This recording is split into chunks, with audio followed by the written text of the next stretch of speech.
también ya llega un punto donde llegamos a nuestro límite. Sí, eso... O sea, a no ser que alguien haga una revolución. Que es como lo que pasó en el salto, no me acuerdo cómo se llama, salto de altura, que todos brincaban como así. Sí. Hasta el sujeto que inventó esto de aventarte como de espaldas. Y ahí de repente dramáticamente subió. ¡Fa! Fue eso, una revolución, un cambio de paradigma. Y esa revolución, ¿en dónde crees que vendría? Porque podría venir en cuestión de lenguaje, en cuestión de las palabras que usamos, de los bloques léxicos que usamos y la cantidad de información que guardan y lo eficiente que es. No sé, imagínate que ha habido ciertos esfuerzos de hacer ciertos lenguajes o idiomas como el Esperanto, por ejemplo, pero ese esfuerzo, porque cuando lo menciono siempre me mencionan el Esperanto, pero eso es más como un lenguaje que está como en un punto medio fonéticamente hablando para que sea fácil de aprender para muchos lenguajes, ¿no? Pero me refiero a un punto de vista de vamos a realmente construir un lenguaje que sea lo más eficiente posible. Digo, por ejemplo, en el teclado, pues el estándar o lo más común es el acomodo QWERTY, ¿no? Que pues, se llama QWERTY porque tiene QWERTY, pero también hay varios que me acuerdo yo cuando estudiaba mi carrera, los más intensos tenían ese acomodo, que era uno que creo que se llamaba ASDAR, un pedo así, en donde cambias las teclas porque dependiendo de qué tanto uses las letras, los acomodan más cerca o más lejos de tus dedos. Hacer una reingeniería del lenguaje podría ser un avance significativo. ¿Tú lo verías por ahí? Tal vez no a nivel de reingeniería del lenguaje, sino a lo que modelos de pensamiento. Es decir, la gran revolución de pensamiento que vino durante el Renacimiento, etc., es este protométodo científico que era utilizar medidas y reproducir las cosas. Si yo soy capaz de reproducir algo, entonces es más posible que sea real. Lo que hacía, creo que a Galileo Galilei, que él para medir tiempos utilizaba, ponía a girar bolitas de madera sobre planos inclinados, así decía, mira, así funciona. Ese planteamiento fue fundamental para lo que luego hizo Newton, y lo que hizo Newton luego fue fundamental para lo que hacemos hoy. O sea, la creación de un modelo de pensamiento, un modo de entender la realidad es como lo que nos acelera a lo bestia. Es decir, la filosofía en sí es un modelo de pensamiento, es la idea de que no necesitas inspiración divina, sino que tú con tu capacidad deductiva y de razonamiento puedes llegar a las verdades, que las verdades son algo existente dentro de la realidad, ya sea material o inmaterial, pero están ahí. No necesitas que Prometeo baje y te la dé después de habérsela robado los dioses. Luego, el cálculo, ya eso es técnicamente lo mismo, un modelo de pensamiento. El modo de pensar matemático es igual, es un lenguaje. Una cosa, por ejemplo, últimamente la teoría de juegos, que es un planteamiento económico, eso también nos lleva a tomar mejores decisiones, porque para eso sirve. Una alarma. Sí, ya. Para eso sirve la teoría de juegos. Esa medida que vamos creando los modelos de pensamiento, que podemos agarrar algo que antes era una ridícula cantidad de conocimiento y ahora solo centrarnos en los puntos. Porque justo eso es lo que hacen las inteligencias artificiales. Consumir ridículas cantidades de conocimiento para encontrar la ruta más rápida. Sí. En nuestro caso, el modelo de pensamiento es eso, encontrar la ruta. Y eso nos acelera, no solo a nivel personal, sino a nivel civilizatorio. Diría que por ahí podría ser. Porque ya a nivel de lenguaje, el lenguaje es para mí como la magia de la vida real, porque es una serie de palabras, es una serie de sonidos extraños que emitimos. O sea, yo lo veo desde el punto de vista de los animales y es como emiten una serie de sonidos extraños entre ellos y luego ocurren cosas. Dibujamos una serie de cosas sobre papeles o ya sobre pantallas y terminamos construyendo edificios o naciones o religiones. Por eso es que el lenguaje sigue siendo como que otro punto de complejidad tan elevado que cada que escucho a un lingüista para mí es como escuchar a un hechicero y es decir, wow. Sí.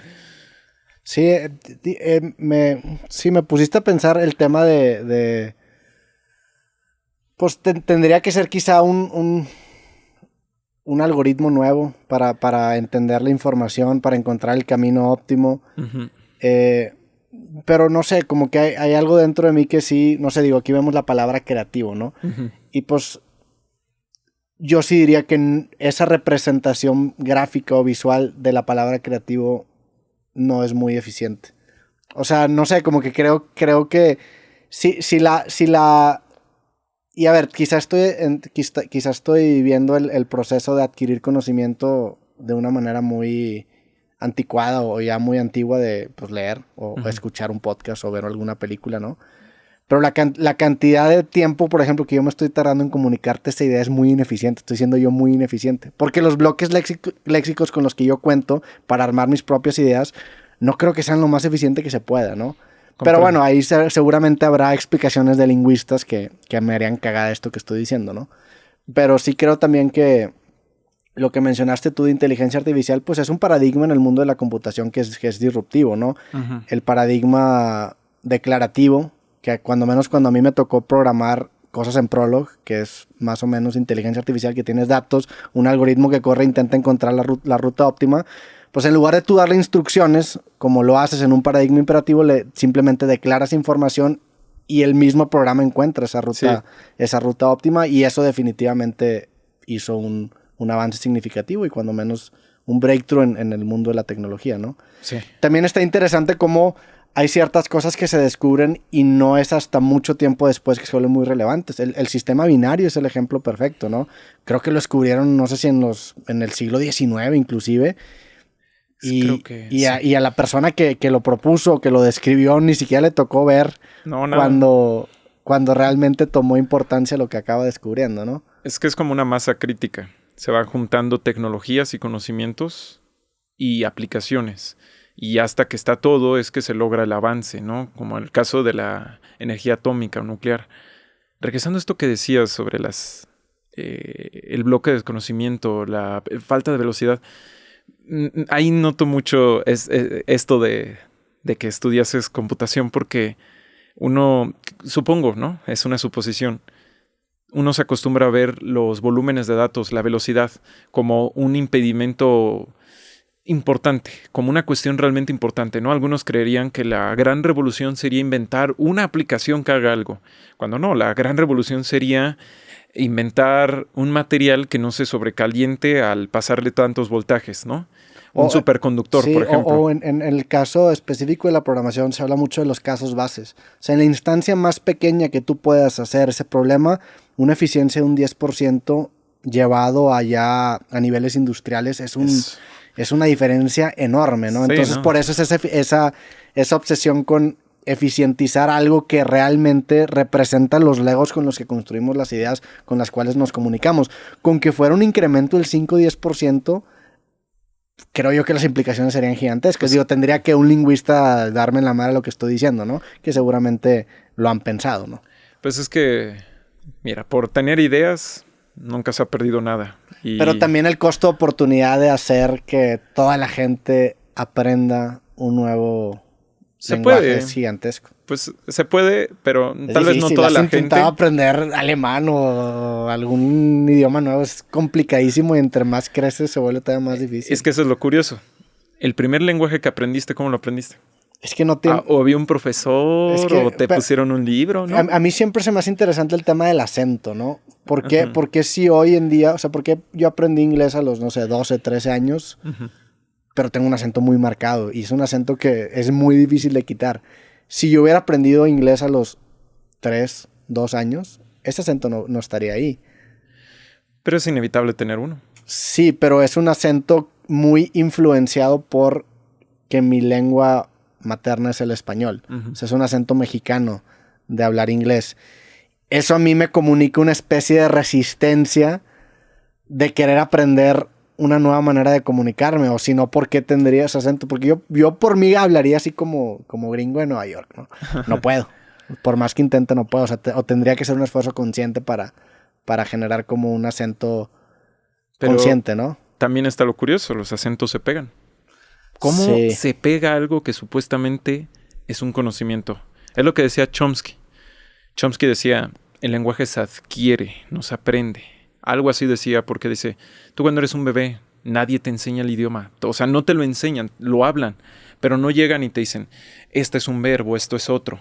Emerge, lo vas usando y ese es como donde se está tratando. Es como que parece que ahí está a punto de surgir esa revolución del término de los lenguajes y del entendimiento de nuestro aprendizaje, que es el que adquirimos más que aprendemos. Como que en realidad parece ser que el proceso de aprendizaje no es tanto un proceso tan racionalizado como querríamos creer, sino un proceso casi cognitivo.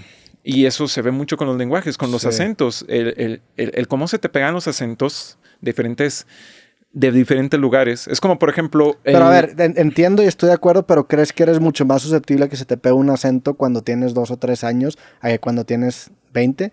Porque tengo un amigo sueco. Un amigo sueco que lleva más años viviendo ya en México que en Suecia. Pero sigue hablando... Su acento es muy fuerte todavía. Habla perfecto español, entiende todo, sabe muchísimas palabras, pero su acento ahí está. O pasa mucho con futbolistas brasileños que viven aquí en México. Sague, por ejemplo. ¿Qué habilidad? Sí, como que tienen un acento, como que es un acento fuerte, ¿no? No, o sea, no sé si eres más susceptible a absorber de mejor manera cuando eres niño. Digo, la neuroplasticidad seguramente tendrá que ver con esto que estamos diciendo. Sí, es lo que decía Chomsky también, que es cuando no tenemos un lenguaje, parece ser que es más sencillo aprender un lenguaje, adquirirlo, porque no hay algo. Y justamente los lenguajes, es que lo que leí hace algún tiempo dentro del campo de la neurología es que nuestro cerebro es igual a una especie de guerra. Si tú dejas de hacer una actividad que hacías mucho, andar en box, la practicas un año, como que se generan un espacio, se coloniza, por decirlo. Pero dejas de hacerla 10 años y en cambio te dedicas al pádel, por decirlo. Todo este espacio que se estaba usando, todas estas regiones, se ven colonizadas y va desapareciendo el otro. Sí. Porque el cerebro se ve a sí mismo como una RAM, justamente. ¿No lo usas? Fuera. ¿Lo usas? Bien. Por eso los futbolistas, los músicos tienen que estar diario, porque todo ese espacio, toda esa dedicación cerebral que ocupan, desaparece por otras cosas, porque el cerebro es finalmente un espacio heurístico, se perfila para el todo, para la supervivencia. El cerebro no está interesado ni en la verdad, ni en la belleza, ni en nada, está interesado en sobrevivir, en mantenerte vivo, y para eso ya no se ocupa, fuera. Sí. Entonces creo que eso pasa con los idiomas y los lenguajes.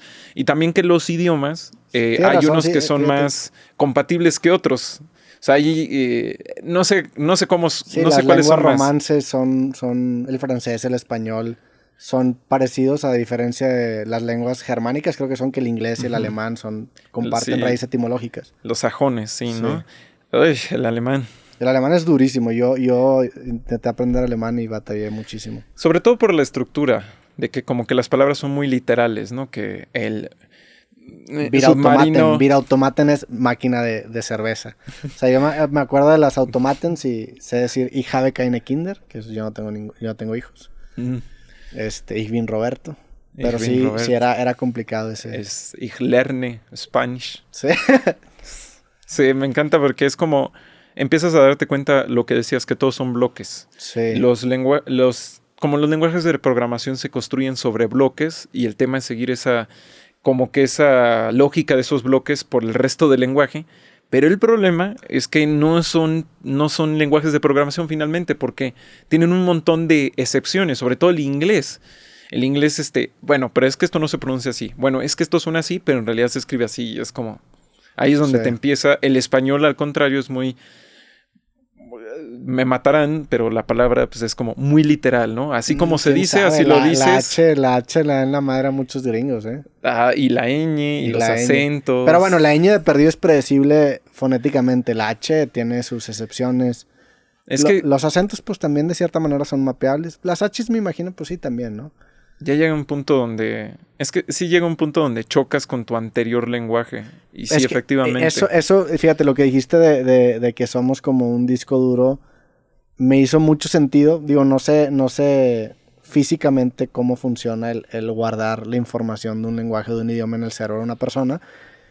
Pero en un disco duro, cuando tú guardas algo y lo borras y le dices a la computadora que quieres borrar el disco duro, realmente no existe un proceso físico que lo borre, simplemente la computadora registra que ese espacio está disponible. Ajá. Entonces, mientras no sobreescribas ese espacio, ahí está. No se pierde. Lo puedes recuperar. Si tú borras algo y dices, puta, no lo quería borrar, si no lo has usado, hay muy buenas probabilidades de que lo puedas recuperar intacto. Uh-huh. Si empiezas a sobreescribir, pues ya estás pasando encima de lo que tenías configurado físicamente y ahí se vuelve imposible de borrar. Entonces, bajo esa premisa, pues si tú ya tienes un lenguaje, un idioma que tú hablas, el querer ponerlo otro encima ya va a chocar con ese espacio físico con el que tú...